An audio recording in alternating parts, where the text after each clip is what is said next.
Hello, everyone. I'm Benevision, and I have to talk to you about a certain politician. All right. The name is Graham Planner, and many of you may have heard of him. He is the front runner for the Democratic nomination as the senator, as running for Senate in Maine. He was uh, he's running as a Democratic socialist, just kind of like a Zorhan Mamdani in New York City. And I need to talk to you about something that has literally just come up. In fact, if you look kind of carefully in the collage of pictures here, you can see what I'm about to be talking about. I'm going to be talking about a certain symbol that he has on him. Um, Here's a little close up of it. He has a tattoo of a Totenkopf, an SS Totenkopf tattoo, which is Death Head. Um, which, if you don't know the symbol, it came from before World War II. Obviously, it's like a prior thing. The Nazis didn't make it, but just like the runes, just like the swastika, the Nazis adopted the symbol of the skull and bones, particularly this exact kind of image. As you can see, it's on all the helmets, all the hats, right? It's everywhere, all right, for the SS. So, modern day, we don't use that particular symbol anymore unless we're talking about pirates, and that's more of a front-facing skull and bones with the cross, like kind of like that. All right, not behind the skull like this. The pirate actually kind of looks more like this. When you see this symbol, however, or as I would say, this symbol, however, um, it it means that you're a Nazi. All right, so I need to talk to you about this guy because he's a democratic socialist, and his background is he's in the military, and this is his excuse. All right, so this picture was taken at his brother's wedding while he was drunk. He was doing karaoke. He was singing, "I came in like a wrecking ball." All right, whatever, doesn't matter. All right, we don't. It doesn't matter how we got this image. It just matters what the image is about. How did he get the tattoo? In Croatia, while he was in the Marines, he said he was drunk with his Marine buddies, and so they went out and got tattoos.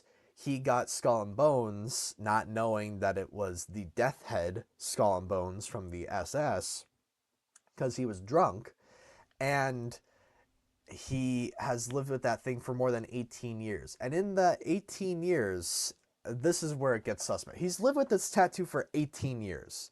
And you're telling me, first of all, you are a white, straight male in the military and you're not a history geek? You didn't like immediately look at your chest and go, "Oh, fuck. Oh, fuck," in the mirror? Like you didn't look in the mirror and go, "Oh fuck, that's SS. I need to go back to the tattoo parlor right now and get this into like a black box or something. I need to get a black box on this." You didn't say that? You don't watch the History Channel? You haven't seen any Nazi symbolism in your entire life in just short of 20 years? You're a white straight male and you don't like World War II at all? You don't study World War II? I call bullshit. I know so many guys, and probably every guy I know, I could show them this image, and they would at least know it's from World War II. All right, they could even probably say it was a Nazi symbol. All right, I call bullshit that you didn't know it was a Nazi symbol. All right. He said he was out in the beaches, out at the gym. He works out shirtless at the gym, whatever. But like, and he was like, "Oh, no one's come up to me and told me that I'm a Nazi." Graham Planner. Usually, when people see white supremacist tattoos in person, they usually just think to themselves, "That's a Nazi," and they kind of don't really want to go up to you because they think that you're gonna try and kick their ass or something. And you know, I would play for you the video, but it's 4 minutes long, and it just summers. It would just be what I just summarized for you. All right. And so here's my thing, right? He has the tattoo on him still. And knowing that it's an SS tattoo, you're not getting it removed? You're not getting it taken off? Dude, if I accidentally somehow got like one of these tattoos, the next day, while I still have a migraine in my head from the hangover, I would be sitting in the tattoo parlor like this. I'm such an idiot. I'm such an idiot. I'm such an idiot. I'd be getting it removed, laser removed off. I would like, and here's the thing, right? I have skin in his game because I gave $10 to his campaign. I have to say, I liked his politics. I liked what he was saying. And as soon as I figured this out, I thought to myself, oh my God, I have to make a video because this is how easy you can get duped by politicians. I'm not calling him a Nazi, and I'm not calling him anything like that, right? But I'm just saying, it's suspicious to have a Nazi tattoo on you and not only know about it and not get it removed, but you're telling me that you're 18 years into having this tattoo. No one told you that this is a Nazi tattoo. No one told you. I call bullshit. I call bullshit that you didn't know it was a Nazi tattoo. You're a white straight guy who was in the military. You were probably a history geek. Let's be honest here. Most guys in the military are history geeks, especially military history geeks. I call full on bullshit that you didn't know what that was. All right? So I want to rescind my $10. I want to take my money out of this campaign. But thankfully, I mean, even if I couldn't do that, uh, his polls are in the fucking toilet now, like absolute gutter material now.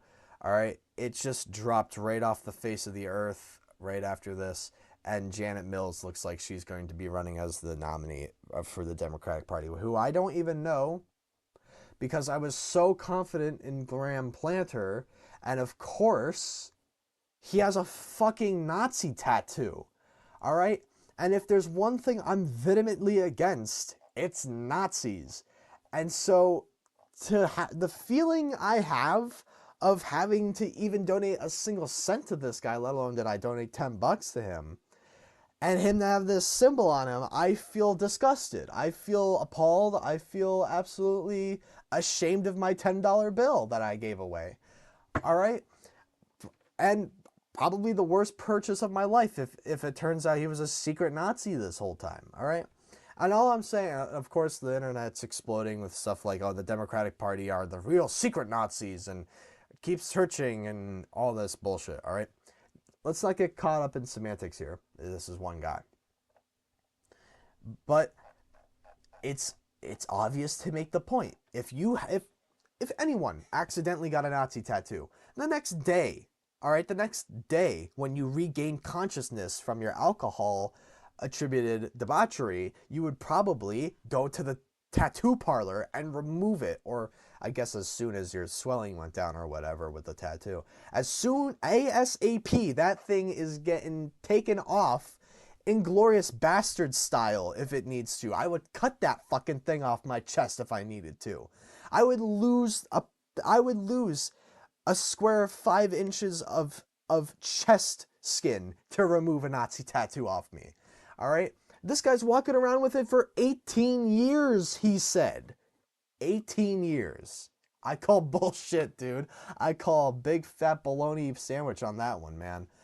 Anyways, thank you guys for watching the video. All right. Just be careful on who you support. Be careful about anything like that. Be careful about trusting politicians in general, all right? Every politician lies. Every politician has a duo side, all right? And some are darker than others, all right? Some are darker than others. I'm not calling him a Nazi. I'm just saying it's very suspect to have a Nazi tattoo on you, and especially now. Why not get it? Oh my God, if I were a politician and I had this tattoo on me, I would make a fucking campaign video, an unedited campaign video of me sitting in a parlor chair and getting it lasered removed off me, dude. ASAP. Thank you for watching. I'll see you guys in the next video. Have a good day.